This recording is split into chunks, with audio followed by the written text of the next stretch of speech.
ninbaa yiri xilka rasuulnimaan qaaday Soomaalida u qaaday haddana saas ay tahay dalkoodii iyo diintoodii iyo dhaqankoodiiba dabeel in ama dabeel imaataa darteed hadhow intee dabeel imaataa ama kugu dhijisaa ay waxay sameyn jirtay gacmaheeda u dhigan jirtay diinteena iyo qabyaalada inay qabyaalada fasti noo noqoto tiraami jiray dumarkii ayaa hadda liftooda qaadanay brother assalaamu calaykum waraxmatullaahi wabarakaatuh waa idin salaamaya marka koowaad marka labaad waxaan leeyahay ummadda aan wax u soo gudbino oo luqadeena ku hadasho caafimaad wanaagsan marka caafimaad wanaagsan idin yiraahdo aan ka soo gudubno caafimaadka baryahanayko horta marba meel bay u jiidataa dadka mugsantaa topic waxaa ka hadli rabaa oo hadda waddanka ku noolahay iyo inta diimood laga isticmaalo iyo qaabka loogu wada nool yahay iyo nabadda iyo waxa ay qabaan intaba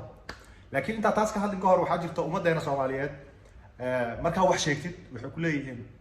ma hadda la ogaatay ma hadda sameysay ha sababtoo ah ogaashada macnaheeda ma aha marka aad ogtahay wadan hebel waxaa ku nool intaas oo qofood intaas waa gaalo intaas waa muslim ayagoo gaalo intaas oo diinaysi kala haystaan muhiim ma aha waxaa muhiima annaga maxaa nahay maxaas annagana saameynayo ummadda Soomaaliyeed markii la dhaho maxaa nahay maxaasna saameynayo weliba qaasatan inta dalka joogto inta dibadda joogto wax walba way og yihiin dad ka maqan ka soo bilow Kenya Ethiopia iyo wixii kale oo ka dheer inta ku nool way og yihiin wax walba laakiin waxa indhaha looga qabsadaa mararka qaarkood ana looga hadlin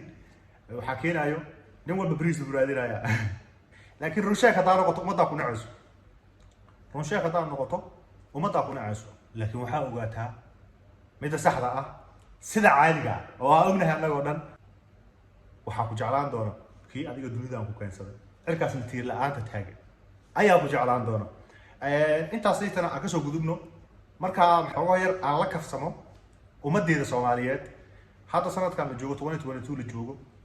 abdeeda noqonay horumar weyn aan sameeyay maxaa sameeyay horumar intee laga sameeyay diinteena iyo qabyaalada inay qabyaalada fasti noo noqoto waan ugu hambaliyanayaa hambaliyo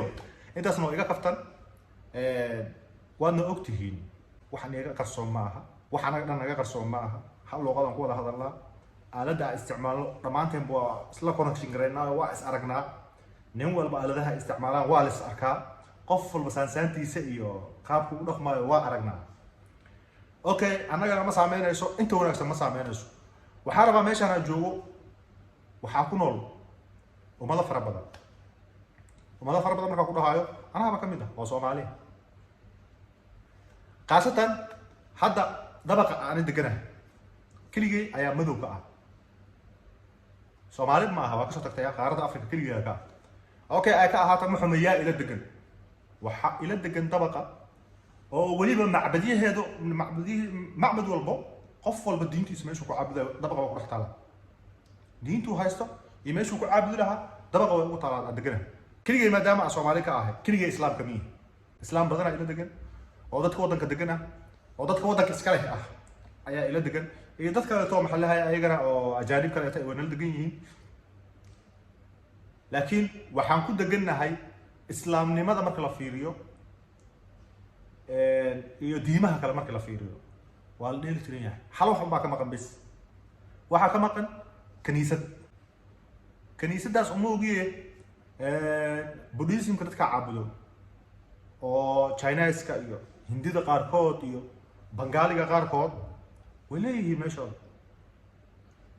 waa u furanta xaaladooda waxa way caadi abu isku mashquul ma jiro wax la hayo diibtiis uu soo baxay gurigiisa ka soo baxaa alaabtiisii wixiisii ku tuurana uu yaaca waxa uu soo haray Hinduuska dadka Hinduuska caabudo oo diintaasi tahaysto oo Hinduuska ah bagwaankooda ugu yaal wow bagwaankoodii si caadi ah ugu yaal yaa soo haray markaad sugaysaa waxaan ku yiri kaniisad kuma taalo Chinese-ka waxoodii oo Buddhism-ka caabudayeen sanamkoodii waxooda ugu yaalaa Hinduuski bagwaankooda ugu dhex yaalaa aniga iyo intii ugu diinta aheeda soo hartay inta islaamka aheeda soo hartay masaajida ugu dhex yaala masaajid loogu tala galay inay salaadooda ku tukadaan oo arrimahooda ay ku dhameystaan ay ugu yaala ayagana. Okay, see u kala yaalaan marka waxay u kala yaalaan fiiriya. Chinese-ka dadka Buddhism-ka caabudo wuxuu ku yaalaa baakinka ummadda maxaa la hayaa oo dadka imaanaya bartida imaanayso baakinkooda meesha uu ku yaalo maxaa la hayaa baakinka ay soo dhigtaan sababtoo ah baakinada kaleeto dadka deganaa iskala guriga 8 baakin oo kaleeto dadka deganaa iskala laakiin guriga banaankiisa dambe dhabarka dambe ee guriga waxaa ku yaala baakino dadka oo booqashada u imaado ay leeyihiin meeshaas ay banaanka shishe Chinese-ka iyo dadka Buddhism-ka caabudo. dadka Hinduuska ah wuxuu ku yaala dhinaca kaleeto ee guriga banaankiisa ee dhulka banaanka shishe ah labadaas waxay ku yaalaan dhulka laakiin masaajidkeena horta marka lagu dhahayo wadan islaam marka joogtid wadan walbo fasti waxa uu diintiisa masaajidkeena wuxuu ku yaalaa dabaqa sagaal waxaa ku yaalo swimming pool-kii lagu dabaalanayo meel yaroo beera iyo masaajidka intaasba wuxuu ku yaalaan dabaqa sagaalaad 8 ka hooseysana waa baakin 8 dabaqba baakino waa dadka marka oo intaas diin haysto oo hal wadan joogo nabadana haysto aanan waxba kale isku haysanin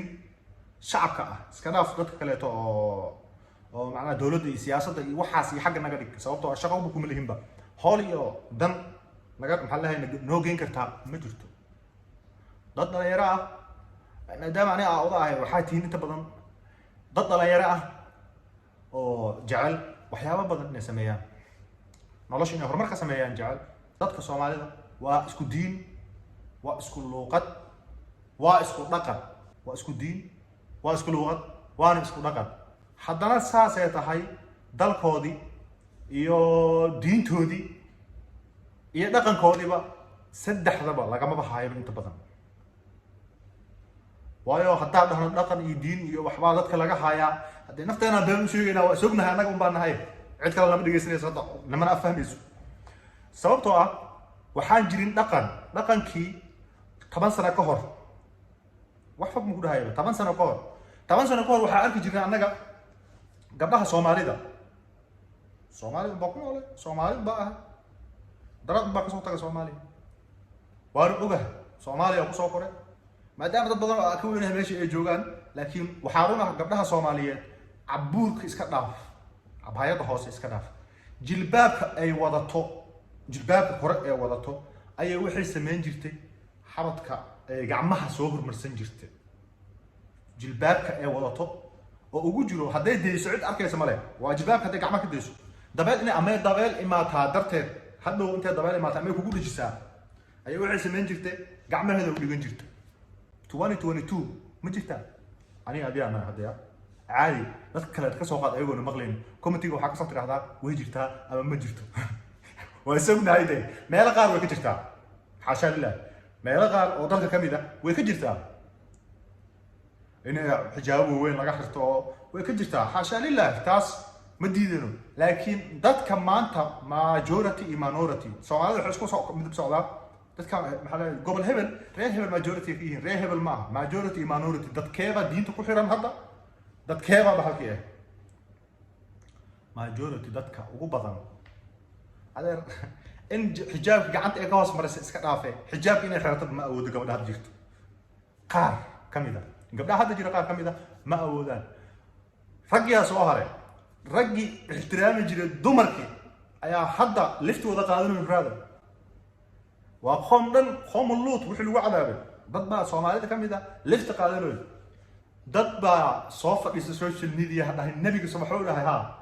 arrinkan oo rasuulnimada nin baa arkay astaghfirullah alazim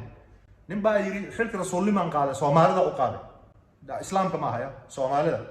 nin baa arkay oo dhahay ya rabbana ma isku ciyaara